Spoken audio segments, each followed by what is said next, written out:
యువత కానీ కొత్తగా ఎంటర్‌ప్రెన్యూర్స్ అవ్వాలనుకున్న వాళ్ళు గానీ నేర్చుకోవాల్సినవి చాలా ఉంటాయి. ముఖ్యంగా గ్రిట్ అండ్ కన్సిస్టెన్సీ.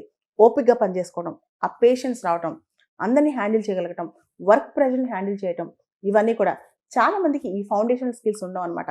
ఈ బేసిక్ స్కిల్స్. ముందు ఈ స్కిల్స్ మీద మనం ఎక్కువ ఫోకస్ పెట్టుకోవాలి.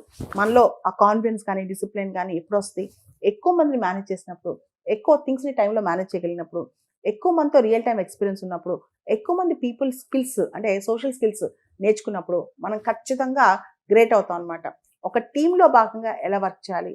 మనం గ్రేట్ ఎలా అవ్వాలి అనే దాని మీద ఆయన చాలా పెద్ద ఇంటర్వ్యూసే ఇచ్చారనమాట.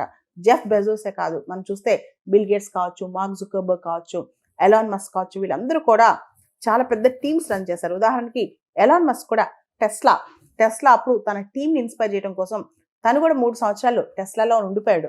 అదే ఆఫీస్‌లో నిద్రపోయాడంట. బెంచ్ మీద అలానే పడుకొని ఆయన డెస్క్ మీద నిద్రపోతూ ఉండేవాడంట. పెద్ద పెద్ద వాళ్ళు, గొప్ప గొప్ప వాళ్ళు ఊరికే గొప్పవరనమాట. వాళ్ళలో ప్రత్యేకమైన స్కిల్స్ ఉంటాయి. అవన్నీ మనం ఇంపార్ట్ చేసుకోవాలి. ఇండక్ట్ చేసుకోవాలి. ముఖ్యంగా ఆ వర్క్ కల్చర్ కావచ్చు, డిసిప్లిన్ కావచ్చు అండ్ ఎంత కష్టం వచ్చినా ఆ గ్రిట్‌తో అంటే రాత్రంతా నిద్రపోకపోయినా, పగలంతా నిద్రపోకపోయినా అదే గ్రిట్‌తో, అదే ఓపికతో పనిచేయటం, ఒక ఆర్గనైజేషన్ ముందుకు తీసుకెళ్ళటం అదంతా డిఫరెంట్ బాల్ గేమ్ అనమాట. దీన్ని నేర్చుకోమని చెప్తున్నాడు యువతకి జెఫ్ బెజోస్. ఇన్‌స్టెంట్‌గా పెద్ద స్టార్టప్ పెట్టేసేసి ఇన్‌స్టెంట్‌గా ఈ రోజుకి ఈ రోజే సక్సెస్ అయిపోయి విపరీతమైన డబ్బులొచ్చి అలా కాదు. ముందు ఫౌండేషనల్ స్కిల్స్ నేర్చుకోవాలి. బేసిక్స్ నేర్చుకోవాలి. అప్పుడు ప్రపంచంలో లాంగ్ టర్మ్ సక్సెస్ అనేది చాలా అద్భుతంగా వస్తదని చెప్పుకొచ్చారు జెఫ్ బెజోస్ ఫార్చ్యూన్‌కి ఇచ్చిన ఇంటర్వ్యూలో.